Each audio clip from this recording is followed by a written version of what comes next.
Hey everyone, Barryz here. Due to the recent rumors regarding the Cybertron game's possible return to modern hardware, a rumor which unfortunately has little to no evidence supporting it, I thought it would be a good time to have a sort of basics video on the old High Moon game. I'm going to be making some Transformers War for Cybertron and Transformers Fall of Cybertron lore videos along with the typical Reactivate videos. These games have some incredible stories hidden within them, and I'm super excited to finally be able to bring these stories to life with you all. This has been in the works for a little while now, so I hope you enjoy it. I feel like it's important to mention as well that I'm not the first person to cover the lore of these games, and I will be crediting the giants whose shoulders I stand upon whenever I take information from them. I'll start off by easing everyone into this familiar universe because there's probably a whole lot of newer Transformers fans, or maybe even older fans, who have just never played these games. So I'll be going fairly broad strokes in this video, just laying the foundations for everything that will come after this. And with that out of the way, let's jump right in. So the entire story takes place primarily on the planet Cybertron. For millions of years, the planet existed in peace, with Transformers living their lives and trying to better their people. However, eventually a disagreement happened, whether based on resources or colonialist expansion, or even something to do with just simple politics. Because of this disagreement, the two factions arose, each with their own ideology of how to better their people. The Decepticons believed in peace through tyranny, a barbaric yet somewhat nuanced ideology, which prioritized the strength of the state over the importance of the individual. On the other hand was the Autobots, who believed in peace through freedom. The two factions would start small. However, as time went on and the war between the two quickly grew out of hand, the Civil War went on for millions of years, with the Autobots holding a significant advantage over the Decepticons in their numbers. Eventually, however, the Decepticons' main leader, Megatron, learned of an old myth locked away above Cybertron. Megatron took a small battalion of Decepticons to Trypticon's station to retrieve this myth, known as Dark Energon. To understand what Dark Energon is, we must first recognize what Energon is to begin with. To put simply, in the Cybertron games, Energon is kind of just electric goo which powers all of Cybertronian life. It is believed that Dark Energon is a much older kind of Energon which is incredibly unstable. However, with Megatron eventually bending this great chaos to his will, he is able to grant himself and his Decepticons an advantage over the Autobots. He is finally able to tip the scales in his favor. His next goal is to locate the Omega Key, which will allow him to gain access to the core of Cybertron, where he can then infect it with Dark Energon, allowing him a direct link to the core of the planet itself. Along the way to getting the Omega Key, Megatron captures an incredibly important Autobot politician.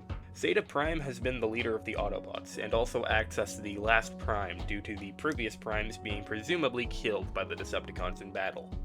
Primes are meant to be peacekeepers, so it makes sense that many of them would die in battle due to their own incompetence or lack of skill. Megatron quickly finds out through Zeta Prime that the Omega Key was now coming to Megatron, and that it was not pleased. As it turned out, the Omega Key was actually a great Autobot titan known as Omega Supreme, who hunted down Megatron through Iacon and its underbelly before finally being corrupted by the Dark Energon, allowing Megatron access to the core of the planet, where he then corrupted it. Meanwhile, in Iacon, an Autobot who has gained a name for himself through his stoic demeanor and genius military tactics was defending the city from an invading Decepticon military. This Autobot was named Optimus. Optimus learned of Zeta Prime's capture and created a small infiltration team of scouts to break Zeta Prime out of the horrific Decepticon prison camp, known as Kaon. While being momentarily impeded, Optimus did eventually find Zeta Prime. However, by the time he did, it was already too late. Optimus brought Zeta Prime's corpse to the Council of Primes, asking them to create a new Prime to guide the Autobot military. The Council would name Optimus to be the next Prime, which he accepted begrudgingly. Optimus's first task as a Prime would be gaining entry to the core of Cybertron to halt Megatron's corruption of the planet. First, he freed Omega Supreme, and with the help of Chief Medical Officer Ratchet, he was able to completely undo the Dark Energon corruption of the Autobot Titan. Eventually making his way to the core, Optimus Prime could see just how far the corruption had spread, and his fears were inevitably confirmed once he reached the core itself. The core of Cybertron had been too badly corrupted. If it was to purify itself, it would need to lay dormant for millions if not billions of years. leaving Cybertron to wither and die in its absence. However, not all was lost, as the core did provide Optimus Prime with a fragment of its uncorrupted spark to take with him across the stars. The fragment was known as the Matrix of Leadership. Optimus Prime began the mass exodus of Cybertron, calling all Autobots to leave the planet in search of a new life among the stars. However, the escape ships were being shot down. Optimus quickly deployed the Aerial Bot Division to disable Trypticon Station and guarantee the safety of any fleeing Autobots. While on board, the Aerial Bots came to the realization that the station had now been completely corrupted with Dark Energon, turning it from a simple station into a Decepticon Titan. The Aerial Bots were successful in shooting Trypticon out of Cybertron's orbit. However, the crash site was rather unfortunately right on top of Iacon. Great aim, guys. Optimus Prime and a small group of Autobots were then able to deactivate Trypticon, and Optimus Prime commissioned a great arc to shepherd the remaining Autobots off the planet. An undisclosed amount of time later, and the arc is complete. However, the Autobots only have just barely enough fuel to take off. The Decepticons attack the ruins of Iacon, causing the Autobots to use all of their fuel fighting off the pathetic, pesky purple partisans. Oh my god, I got through that in one take. Along the way, Optimus Prime discovers a long-dormant Autobot Titan, who made up a small portion of Iacon itself. Metroplex wasted no time completely destroying the Decepticon military, and turning Megatron into a pancake before standing around as a big shield for the Ark. Optimus then deploys a covert group of Autobots to investigate the disappearance of the Lightning Strike Coalition Force. No, they're not Dinobots yet, so you'll just have to suffer with that name for a while. Anyway, the Autobots search the Sea of Rust but don't find the missing strike team, instead finding a massive Decepticon presence, including a prototype of some kind of tower. They also find what is potentially the last Energon reserve on Cybertron, and it's in Decepticon control. The covert Autobot team quickly eliminates as many Decepticons as they can, paving the way for an Autobot transport vessel to come in and collect the Energon to power the Ark.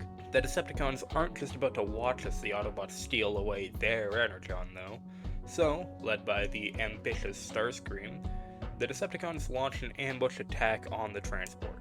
All seems to be going well, however the highly specialized Combaticons are unable to successfully gain control of the transport once it goes airborne, causing the transport to crash and destroy most of the last remaining Energon on the planet. As a result of this, Starscream orders the Combaticons be arrested and stand trial within Kaon, where his coronation as leader of the Decepticons will be held.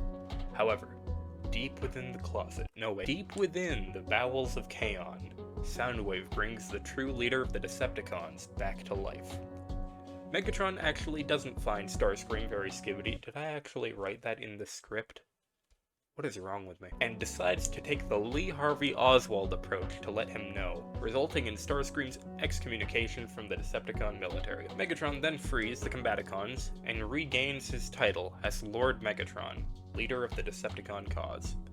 He then launches a massive assault on Iacon, all in the search of finding Trypticon's body, which he plans to reformat into a spacecraft capable of taking him and his Decepticons through the portal, which will be opened by a different tower within Kaon. Meanwhile, in Kaon, Starscream is pretty upset about being kicked out of the club and all, so he decides to sabotage the lab near the tower in Kaon. While there, he actually manages to find one of the members of the Lightning Strike Coalition Force named Grimlock.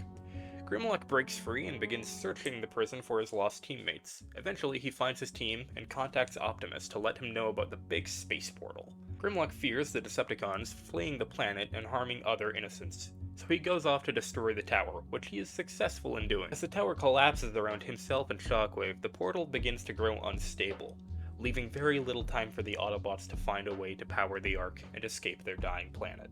Metroplex then makes the ultimate sacrifice, sacrificing his own Energon supply to power the Ark. Before the Ark can reach the portal, however, it is besieged by the Nemesis, which is the ship that Megatron turned Trypticon into. The Autobots and Decepticons fight each other to the very end, still blasting and slashing at each other as both ships lose control and hurtle into the portal just before it closes, with both factions never to be seen again. Reactivate. So, there it is. I would like everyone to know that this is bare bones, surface level lore for the Cybertron games. There is so much more beneath the surface that I just cannot wait to talk about. There's so many interesting theories that the community has come up with in the over 10 years now that these games have been out. And they're honestly my favorite video games ever made, so for me to be able to go into detail about all of these crazy theories and all of this deep lore, it's really great. If you have any theories or lore tidbits that you want covered, leave them in the comments. I will be reading them, and I will absolutely be going as in-depth as I can with this. But anyway, that's about all I've got in me. I'm pretty tired, and this video has taken way too long to make. I hope the next one will come out sooner than expected. Till all are one.